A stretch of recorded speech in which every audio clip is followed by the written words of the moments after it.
there was some degree of runaway expectations. I think there was also some degree that they weren't extremely forthcoming with the state of the game.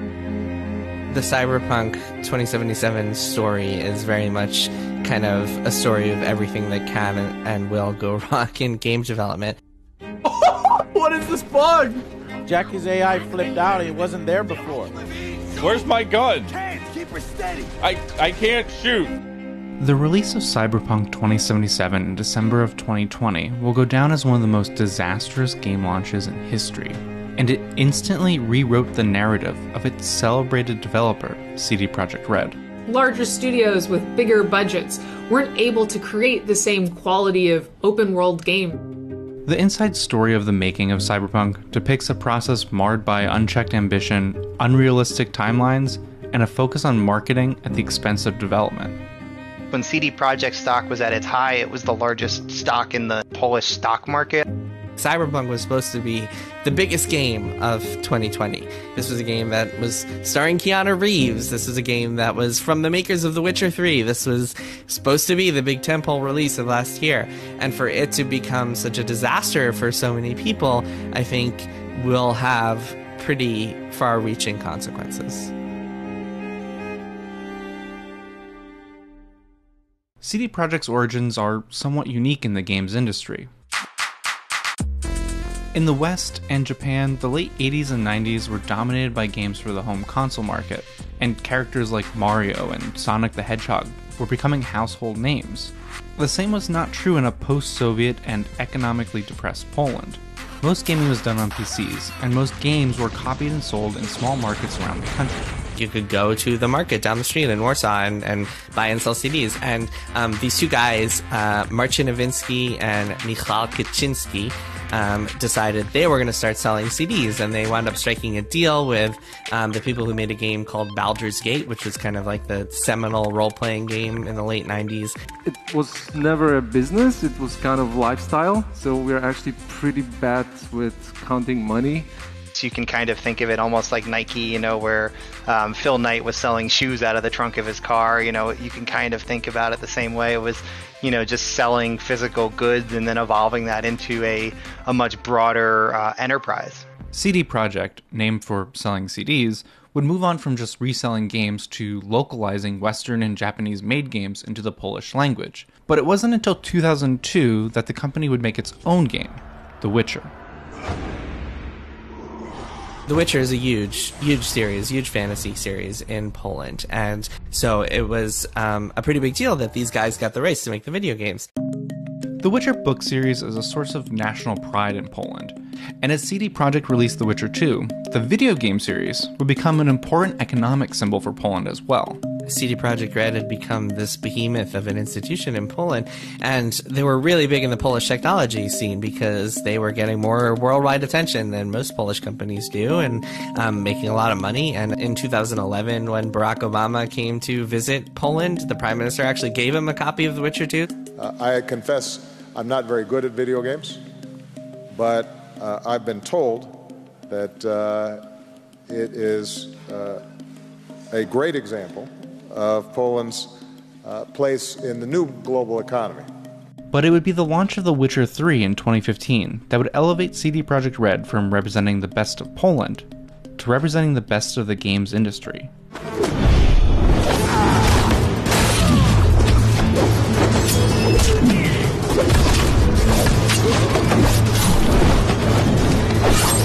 I mean, really, the thing people look for first and foremost, I think, is that the game is just good, and Witcher 3 was just a phenomenal game. There's a level of just storytelling, an emphasis on making every side quest count, on top of the atmosphere, the dialogue, the character interactions, the different ways stories can end. They nail that. Other open-world games felt empty and forced, and the developers of them gave excuses as to why there couldn't be more rich story or interactions. And The Witcher 3 blew them out of the water. CD Projekt Red was beloved. They were seen as a studio that was willing to make what the player wanted and to truly put in the love and effort required to make a high-quality game that really connects with the people playing with it. And the winner for Game of the Year 2015 is The Witcher 3. The Witcher 3 would go on to win over 250 Game of the Year awards, but along with being a critical success, for CD Projekt, it was also a financial success. Estimates put the sales of Witcher 3 at around 28 million copies in 2019. A huge step up considering by 2014, The Witcher and The Witcher 2 had only combined to sell 8 million copies. And with 2 large expansions for The Witcher 3, CD Projekt also helped separate themselves from other AAA publishers at the time. And the game award goes to, oh man, I have to pay a microtransaction to unlock. That's so stupid that this has to, hold on, I got this, guys, here we go. Other games, and the most notorious, one to do this was EA's Star Wars Battlefront 2. They got really aggressive on microtransactions in a game that already cost at least $60. You could have paid more if you bought the premium editions. But not only was it that they were being very aggressive and trying to get you to spend money, but you could actually get items that helped you win. Well, gamers kind of draw the line in the sand there, and they don't like that. CD Projekt had done this phenomenal job of marketing themselves as a gamer-friendly company. We've said this a million times, and I'll say it again. We're gamers, first of all, and we all like to be treated fairly. So it only makes sense that as developers, we apply the same principle to everything we do here at CD Projekt Red. So giving everyone a bunch of free DLC was an absolutely no-brainer. They said, we're not going to sell you DLC that's like horse armor packs and other nonsense. We're going to just give you free stuff, and then we're going to sell big expansions as part of The Witcher 3. And not only were they really good, they were offered at a fair price. And this was a company that was seen as just like a company that really cared about quality and cared about its customers and would not do anything to kind of screw fans over the way that fans see that EA and Activision and all the other big publishers do. With a critically and financially successful game, as well as the goodwill from the gaming audience, all the focus would shift to CD Projekt's next release, Cyberpunk 2077.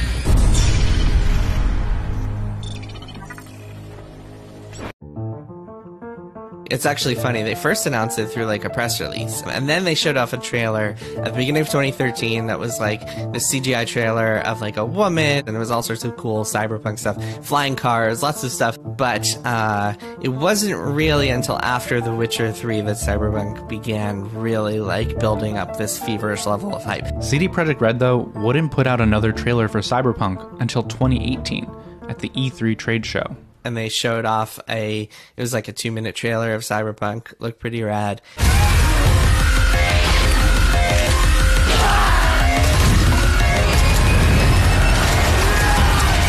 And then they showed behind the scenes for E3 attendees, for press and anyone else who could get score an appointment in there. They showed this 45-minute demo, and it blew people away. Welcome to the gameplay demo walkthrough of CD Projekt Red's upcoming title, Cyberpunk 2077. The gameplay you're about to see is from a work-in-progress version of the game. Everything you see is potentially subject to change. Holy this, if they can live up to what they showed me, it's game over. It all looked incredibly impressive.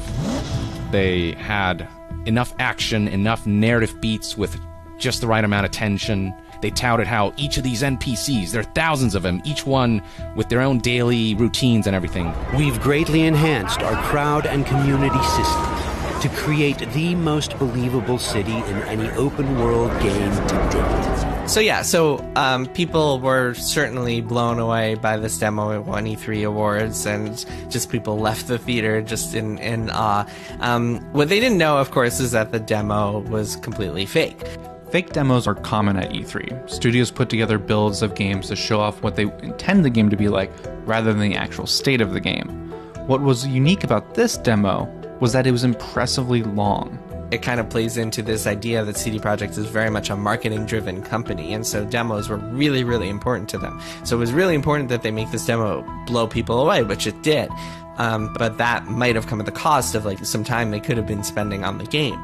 A year later, at E3 2019, fans would get another big surprise. Whoa! No way! Oh, what? Please welcome The feeling of being there, of walking the streets of the future, is really going to be breathtaking. You're breathtaking!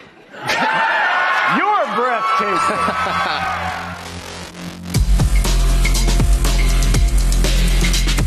The Cyberpunk trailers showed gorgeous cities, beautiful lighting, really cutting-edge technology when it comes to the rendering of the game itself. People were very excited to be immersed in this gorgeous cyberpunk world. They saw over 8 million pre-orders, which is a ridiculously large amount for any title to sell, let alone pre-sell. And you saw the stock price start to go up and up and up and to the right, you know, pretty much in a straight line. If you just look at like the Polish stock market, like the WIG index, when CD Projekt stock was at its high, it was the largest stock in the index. And that was around the time that they announced that the game would be coming in April of 2020. Behind the scenes, people were pretty shocked that they were saying April. I don't think a single person who worked on that game actually thought they had a chance of coming out in April of 2020. So in April of 2019, I published an article for Kotaku about the making of a game called Anthem, which was a game from BioWare that was disastrous in many ways, and the article kind of ran through why that was. And afterwards, I started hearing from other developers who had stories to share that they said sounded a whole lot like Anthem's. The deadline is unrealistic, the direction keeps changing, things are floundering, we're going through a lot of problems. This sounds exactly like what you wrote about Anthem. Around that same time, perhaps coincidentally, I heard from the CEO of CD Projekt Red who wanted to reach out to me specifically to talk about crunch. CD Projekt Red had a reputation for crunch, especially during the development of Witcher 3. Their management wanted them to have a reputation for treating workers well and not forcing them to go through crunch. So Marcin Nowinski, who's the co-founder and co-CEO of CD Projekt Red, came to me and said, hey, I want to make a vow right now that we're not going to force anybody to crunch, that people will not have to work mandatory overtime on this project. We've run studies and seen that at 8 weeks of working 60 hours plus, the output of a professional is the same as if they were working 40 hours a week. So chronic overwork degrades how effective someone is to the point where then it becomes negative, and overworking them is just getting you less and less productivity. And so these guys, the people at CD Projekt, having made The Witcher 3, were kind of riding on that high, you could call it arrogance or confidence or whatever you want to call it, of having made The Witcher 3. And I think that, like, having a certain level of confidence can certainly be a good thing, but in this case it could also be dangerous because it kind of blinded them to the reality, which was that this game wasn't going to coalesce. Cyberpunk was an ambitious project by any standard, but for CD Projekt Red, it was also a very large departure from The Witcher. Cyberpunk was a sci-fi world rather than a medieval fantasy. Instead of a third-person game that revolved around combat with swords and shields, Cyberpunk was a first-person shooter. Making Cyberpunk would require CD Projekt to invest in new technology, including its game engine. Games have to have a lot of logic behind them. When someone talks about developing a game, particularly in their own engine, they're not just talking about creating art assets and setting up quests. They're talking about building the rendering systems, figuring out the shaders and graphic systems and physics systems. It's a lot of low-level work, and a lot of that low-level work prevents some testing and progressing of the game forward. Which is sort of like if you were driving a train while someone else was in front of you, like laying down tracks as you went. Or like trying to make a movie while someone else is building the camera at the same time. It's very, very difficult and makes things go super slowly and makes things go very inefficiently and just hampers everything. And that's actually why game development studios prefer open offices. It's so that the team can see what everyone else is working on and have a passive sense of the state of the game and how it's going. But in the final months of development, developers on Cyberpunk were mostly doing this development from their homes. Across Poland, all malls, restaurants, clubs, and bars closing down, with a ban on gatherings of more than 50 people. I think because of COVID, there was a lot of issues, not just in terms of development and the timing, but also the communication side of it. And QA is a huge part, quality assurance is a huge part of game development that a lot of people don't talk about. QA testers help run the game through its paces to figure out any issues it may have. Then they write report tickets and send it back to developers to fix. It's easy to underestimate the amount of time it'll take to fix a few bugs that you find. There's a little song that I appreciate. There's 99 little bugs on the wall, 99 little bugs. Take one down, patch it around, 117 bugs in the code. Making that even more difficult was just how many different platforms the game was coming out for. Due to the delays, the game was simultaneously coming out for PCs and Google's new streaming service Stadia, as well as the console systems that would now include the next generation PS5 and Xbox Series X, as well as the previous generation of consoles, the PS4 and Xbox One. And while the hardware in these systems were in some cases 7 years old, they represented a large market of console gamers, particularly in the West. That is really, really complicated, and porting and dealing with like optimization across the platforms can be really, really challenging. And when you are a company, as CD Projekt Red is, that primarily develops on PCs and is used to making games for PCs, sometimes not everybody in the studio will be like even bothering playing the console versions, as is what happened here. And what we saw with Cyberpunk was a case where the console versions, the last-gen console versions, were just a complete mess. And when management announced in October that the game had gone gold, meaning it was ready to be pressed into discs, there were still major bugs being discovered. Exhausted programmers would scramble to fix as many of these problems as they could via a day one patch. And CD Projekt did their best to control which versions of the game would be seen before the release date. So with a video game review process, you are sent, first, some guidelines. Here's what to reveal and what not to reveal when the game launches, what spoilers are important and what aren't. And they give you these guidelines alongside an NDA or some kind of embargo. When I read through the embargo and the restrictions, I realized just how restrictive it was. So reviews came out a few days before the game came out, and they seemed pretty good.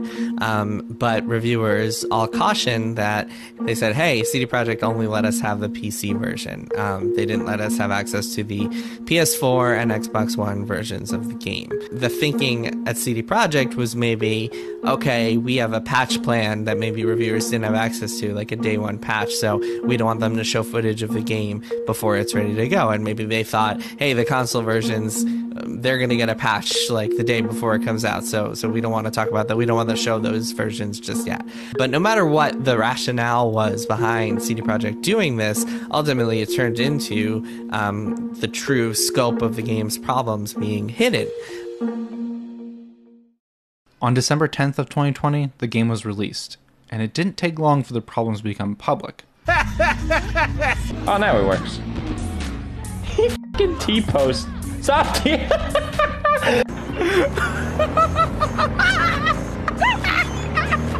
Yeah, I mean, obviously the T-posing stuff can be kind of funny, but when it keeps happening, it really starts to break your immersion. My car would spawn where another car was already at, and so they would like collide, and then both cars would explode or something. There are a lot of like people's quests ending unexpectedly, or like AIs appearing. One common one was that someone who was supposed to be just like with you on one mission, like a buddy with you on one mission, would just follow you for the entire game, and just inexplicably they would just be around with you. One hilarious bug that I discovered when I first loaded up the game on launch day was there were tiny trees covering every single thing in the game. I was playing through the prologue, and there were just little trees everywhere. I did try Cyberpunk 2077 on PlayStation 4, and for me, it's as good as unplayable with that level of performance. There are segments where it runs at like 25 to 30 frames, but then there are segments where it's clear the frame rates are at like your 15s and 20s. And aiming with an analog stick while frame rates are rising and dipping, it's simply impossible.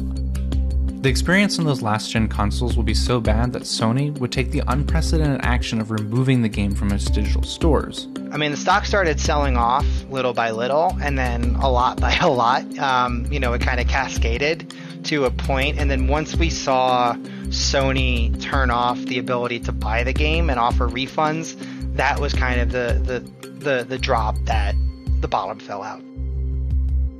Yeah, so about a few weeks after the game came out, the CD Projekt's co-founder and co-CEO Marcin Nowinski came on a video, and he spoke for about 5 minutes and tried to address point by point like some of the things that people have been talking about.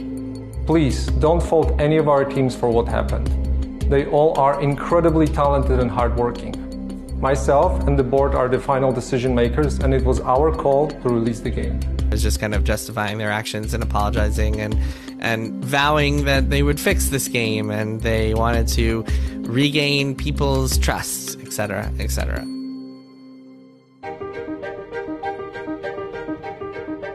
CD Projekt Red would release 3 hotfixes in December, and 2 more patches in the coming months. In their apology video, CD Projekt Red would also release a roadmap for their future plans, for both their DLC content and future patches. Although exactly when these things would come was a little vague. It's to be seen what they do. I mean, I think to save face, they have to do what they can to fix Cyberpunk, but how much resources they dedicate to premium DLC expansions, to the online mode, is still kind of up in the air. We have to see what they say about that. Or do you kind of just do what you can, stop the bleeding, and just move on to Witcher 4? At what point do you have to just say, we're going to nip this in the bud and move on, is going to be a lot of focus for a lot of investors in the next few months. There's a lot of precedent in the video game industry for redemption stories, for video games coming out in a pretty bad shape and then getting fixed, patched, updated, added to over time. We've seen it with No Man's Sky, we've seen it with Destiny, we've seen it with Final Fantasy XIV, a lot of these online games. One thing that they could do is say anyone who bought the game will get like the DLC for free as an apology from us. There are a lot of things they could do, I think, to win back the fans. I think it's apparent looking at the release of Cyberpunk 2077 and the reception of it that gamers overall are much more tolerant about pushed back release deadlines and understand that a game that is rushed or built under crunch is less likely to come out in the state that they would like it to. I make videos about these companies, and it's not because I want them to fail, it's because I want them to get better. I hope CD Projekt looks at everything that's happening and just actually makes some changes. I'm going to quote Shigeru Miyamoto from Nintendo. He's like the father of Super Mario. A delayed game is eventually good. A rushed game is never good.